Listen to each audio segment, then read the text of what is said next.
నరేంద్ర మోడీ వస్తే రిజర్వేషన్లు తీసేస్తారు, ఆర్ఎస్ఎస్ వస్తే రిజర్వేషన్లు తీసేస్తుంది, బీజేపీ వస్తే రిజర్వేషన్లు తీసేస్తా అన్నది 2014 ముందు నుంచి ప్రచారం చేస్తూనే ఉన్నారు. అటల్ బిహారీ వాజ్పేయి టైంలో కూడా ప్రచారం చేశారు. అటల్ బిహారీ వాజ్పేయి ఎందుకు తీయలేదు అంటే అప్పుడు సంకీర్ణం కదా, మేము గట్టిగా ప్రెషర్ చేయడం వల్ల ఆగిపోయిందని చెప్పుకొచ్చారు.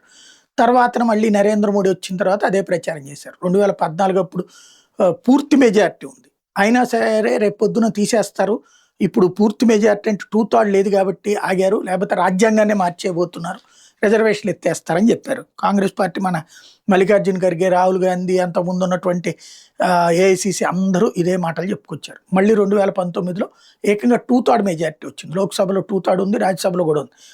అయినా సరే ఏమీ తీయలేదు.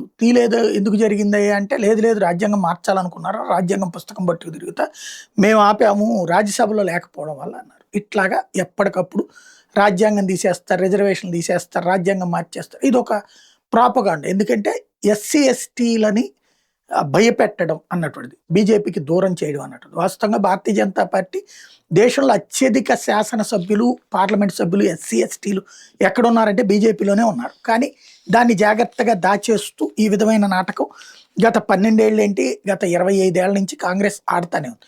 ఇప్పుడు మొన్న ఈ మధ్యన సుప్రీంకోర్టు కూడా ఒక మాట చెప్పుకొచ్చింది, రిజర్వేషన్లలో క్రిమీ లేయర్ విధానం.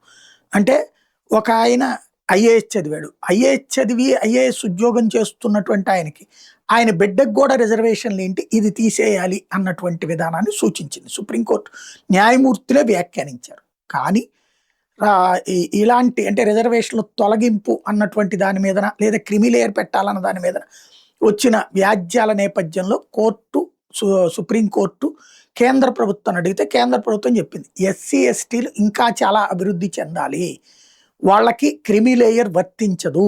అంటే ఒక కుటుంబంలో ఒక్కసారి మాత్రమే రిజర్వేషన్ అనే విధానం వాళ్ళకి వర్తించదు అని తేల్చి చెప్పింది. అంటే వీళ్ళందరూ చేసిన ప్రచారానికి రివర్స్ నిర్ణయమే తీసుకున్నారు. ఒక పక్కన ఇప్పుడు అదేదో జంతర్ మంతర్ దగ్గర రిజర్వేషన్ హఠావో ఆందోళన లాంటివి బిగిన్ చేస్తున్నారు, అది బీజేపీ దాని వెనకాల ఉందని ప్రచారం చేస్తున్నటువంటి సందర్భంలో కూడా దానికి రివర్స్ నిర్ణయమే తీసుకుంది. అది ఇక్కడ కీ పాయింట్.